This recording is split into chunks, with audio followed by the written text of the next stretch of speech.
ও আমার উম্মত, তোমরা জিহ্বার মুখে তালা মেরে দাও, কেননা এই জিহ্বাই হচ্ছে মূল ধ্বংসের কারণ।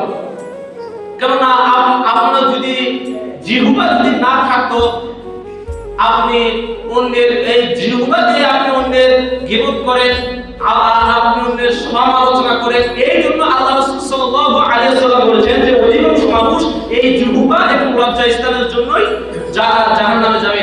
তাই এই জিনিসগুলো অবশ্যই সতর্ক থাকা দরকার। এবং বিশেষ করে বলছি, কেউ যা কিছু করুক না কেন সব সময় চুপ থাকবে, চুপ থাকবে। আর অনেক জিনিস আসে যখন কারোর সাথে বা কোনো কথা কাটাকাটি হয়, সবচেয়ে উচিত হবে আপনি চুপ থাকা। এই চুপ থেকে আপনি তার জবাব দিয়ে দিবেন। সবাই কথাগুলো বোঝার চেষ্টা করুন। এই প্রবলেমগুলো প্রায় সবার ভিতরেই আছে। আমি যে কথাগুলো বলছি, এই প্রবলেমগুলো প্রায় মানুষেরই রয়েছে। তো আমি বলছি যে নিজেকে দাঁড়াও, নিজেকে প্রতিষ্ঠিত করো। ওই যে মিজানুর রহমান আজহারি একটা কথা বলেছিল না, যে আধারে ভয় পেও না, আলো আছে আড়ালে, অন্ধকার পালিয়ে যাবে, তুমি উঠে দাঁড়ালে। এই জন্য আমি বলছি ভাই, নিজেকে দাঁড়াও, নিজেকে দাঁড়াতে হবে। আজকে যারা তোমাকে নিয়ে হাসি ঠাট্টা করছে, কালকে তারা তোমার প্রশংসা করবে। এই জন্য বলছি নিজেকে দাঁড়াও। আমি কিছু কথা বলবো না, আমি সংক্ষিপ্ত কিছু কথা বলবো। এইটা কয় টাকার নোট বলেন তো দেখি? 20 টাকা, তাই না? আমি যদি বাজারে যাই, 20 টাকা চাল কি দিবে না? জবাব দিতে হবে। 20 টাকা চাল দিবে, 20 টাকা ডাল দিবে। এটা যদি এইরকম ভাবে যদি মুসরাই, এবং যদি এই মুসরানো টাকা নিয়ে যদি যাই, 20 টাকা চাল কি দিবে কিন্তু 10 টাকা চাল কম দিবে না। এটা যদি একবার মুসরা যদি পাক মারি দিবে, আবার তুলে নিয়ে যাবে, নিয়ে আসার পর 10 টাকা চাল কি আমাকে কি কম দিবে? হ্যাঁ, একটা জিনিস ভাবুন, একটা সামান্য কাগজের টাকাকে যদি হাজার বদলাও, ফেলে দাও, অনেক কিছু করো না কেন, দোকানে নিয়ে গেলে যেমন তার দাম কমে না, একটা সামান্য কাগজের টাকা। আর আপনাকে অন্য একজন গালি দিয়েছে, আপনার নামে গীবত করেছে, আপনি তো আতঙ্ক হয়ে গেছেন। আপনার কি দাম কমেছে? কমেনি। একটা কাগজের টাকা যেমন দাম কমেনি, আপনারও তেমন দাম কমবে না। আবার জানেন, এই দেশের মানুষ, আমাদের বাংলাদেশের মানুষকে সমালোচনা করে মানুষকে উচ্চ স্থানে নিয়ে যায় এই দেশের মানুষ। এই জন্য সমালোচনা করা বাদ দিবেন। এবং নবী সাল্লাল্লাহু আলাইহি ওয়াসাল্লাম যে পথ দেখিয়ে দিয়েছেন, এই পথের অনুসারী আমাদেরকে হতে হবে। এই জন্য আমি বলি ভাই, নিজেদেরকে যোগ্য করুন এবং নিজেদেরকে দাঁড়ান, সবাই দাঁড়ান, সফল হন।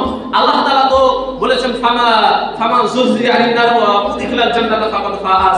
তো আমি আর বেশি কথা বাড়াচ্ছি না। তো আমরা সবাই সতর্ক হয়ে যাব। নিজেকে পড়াশোনা করতে হবে, জ্ঞান অর্জন করতে হবে। মূল পয়েন্ট হচ্ছে জ্ঞান। এই জ্ঞানকে আমাদেরকে অর্জন করতে হবে। আরেকটা উদাহরণ দিচ্ছি, সেম একটা উদাহরণ দিচ্ছি। তা হচ্ছে, আমরা হাতিকে চিনি না? হাতি যায় যে এই যে বিরাট বড় শরীর, চিনি না? এত বড় লেজ, চিনি না? সেই হাতি যখন রাস্তা দিয়ে যখন যায়, তো সেই হাতি আস্তে আস্তে যায়, পা করে যায়, বেশি দৌড়াইয়া যায় না, লাফাইয়া যায় না, কিন্তু লক্ষ্য করে দেখবেন। তো যখন হাতি যায়, তার পাশে অনেক মানুষ যায়, ছোট ছোট বাচ্চারা দেখে না, তাকে দেখে অনেক হাসি ঠাট্টা করে। তো ওই যখন হাতি যখন যায়, ওর পেছনে কে আছে, কে সমালোচনা করছে, কে তাকে লাফাচ্ছে বাড়াচ্ছে, ওর কোনো দেখা পাই নাই। ওই তার রাস্তা মেপে আস্তে আস্তে ঠুক করে যাচ্ছে। এই জন্য ভাই আমি বলি, তুমি ওই হাতির মতো হও, আস্তে আস্তে হাঁটি পা করে চলে যাও। পেছনে কে সমালোচনা করছে ওগুলো দেখার টাইম নাই, আমাদেরকে আস্তে আস্তে এগোতে হবে। আর একটা জিনিস, সফল হতে হবে।